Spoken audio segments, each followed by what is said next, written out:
welcome back to our channel. Before we get started, click that like button, turn on notifications, give all a huge thumbs up.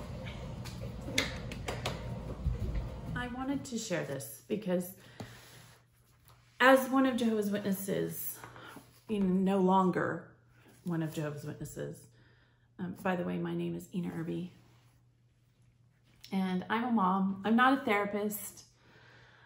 I'm not a life coach. I just always want to make sure that you know that. This is just my journey. And when I left the organization, my husband doesn't believe in God. He doesn't think the Bible has any sort of credibility. In fact, it's a very destructive book. And I have to agree in a lot of ways, because as one of Jehovah's Witnesses, we learned that God is a very punishing God. If you're gay, if you're planning your life, if you want wealth, right? If you want to get knowledge and it doesn't form its way into the God-like way of thinking. So sometimes when I read these books, because it talks about a higher power, right? That will lead me through the day and will prepare me for the future when it arrives. And it's not that, that unknown God that will help you through these things. My husband gets very upset because he says, look, this is done with your own strength. This has nothing to do with God. And I just want to make sure you get two different sides. I don't necessarily, the God that I was taught about, I don't feel was particularly fair to humanity. I don't. I mean, he allowed for slavery. I don't see how that's right. Christianity, they still very much at the beginning of, I live in the United States, and in the South and in the North, but particularly in the South, slavery was allowed. It was part of the law. If you ran out as a slave, you were killed. Without thought, you were just property. You didn't matter. Animals were treated better. Cows and horses and dogs were treated better than humans that were of color. And Christianity backed that up. So, yeah, and today, as an ex-Jehovah's Witness, I saw my father go through such pain being disfellowshipped. I mean, I remember growing up and looking at all the brothers and sisters at night around 9 o'clock, leaving back to their homes after a meeting, and my dad sitting in the car with me, weeping because he wasn't able to talk to anybody, and he begged me never to get baptized. I had those experiences. I saw the pain that comes with disfellowshipping, and yet I still did it. I still got baptized. So there's something in our brains that says, oh, well, it's still, it's God. God wants us to do this. When God did that, God never said that was right. In the scriptures, it shows that people thought it was right, but ultimately, God never said that. And I really always go back to Mr. Douglas, because I really do hope there's a resurrection of some sort. I fluctuate about that. I hope that people that had nothing but a horrific life from the time that they were born till the time that they died, I believe they need a big do-over. And I want to meet this man that helped me get out of this horrible organization. If I hadn't read his book that was written over 100 years ago, I wouldn't be free. I wouldn't be free from this organization. I read that book and it changed my life. So I just want to make sure that when I'm reading this, I know the Bible has been destructive. I know that.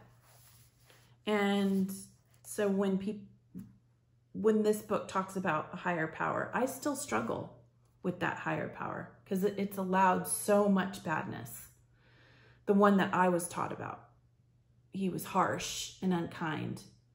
And I don't care how you decide to angle it. God has allowed a lot of terrible things here on the earth. And I see that. I will never go back to any organized religion, ever. I will never go back to an organized religion. I think that there are certain people that are very charismatic and are good conmen. And I am a result of what not to do by listening to them. You will lose your life. You will lose opportunities that you could have made, better choices that you could have made in your life. And you don't want to do that. If you're young and you happen to come upon me, I hope that if you're young and you know, in that youthful state, you make a lot of mistakes. You make a lot of mistakes, and that's okay. That's part of being human. But at least you're making them and you're learning from them. I made one big 40-something year mistake. You know, I got baptized at 18. I think I'd be on my 31st year. I don't know. I'm not good with math. But I was baptized, in 88? I don't have a calculator, but over 20 years service in this organization. Definitely over. And I wish I could have made different choices. The only benefit that I can say that came from this is that I met my husband, and we've been married for 27 years, and I have 2 beautiful children. But the legacy that I would leave to my kids I wish I had built a bigger legacy. And, oh well. So I'm a good example of what not to do. Got it? That's what I'm saying. And hopefully you will make better choices. And as you make your mistakes, it's okay. It's okay. I know I don't really talk about my family who I've left behind. And I'll do that at another time. But I feel I've gained so much more. I've left family behind. I have left family behind, but I have gained so much more freedom, and I'm okay with who I've left behind. Of course, my attachments were not that strong.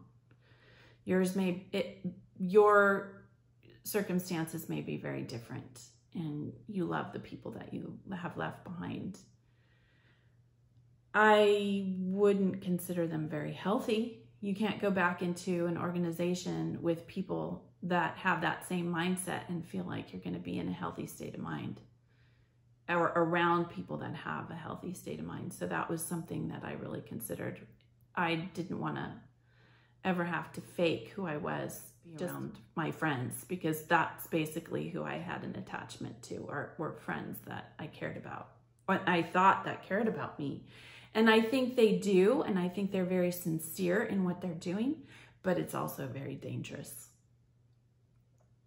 And that is where I don't ever want to be in a dangerous situation where my mind will not be able to think critically, not be able to think without a group think.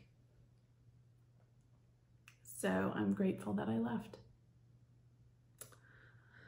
I hope this helps you on your healing journey. Don't make the same mistakes that I made, please. Please don't.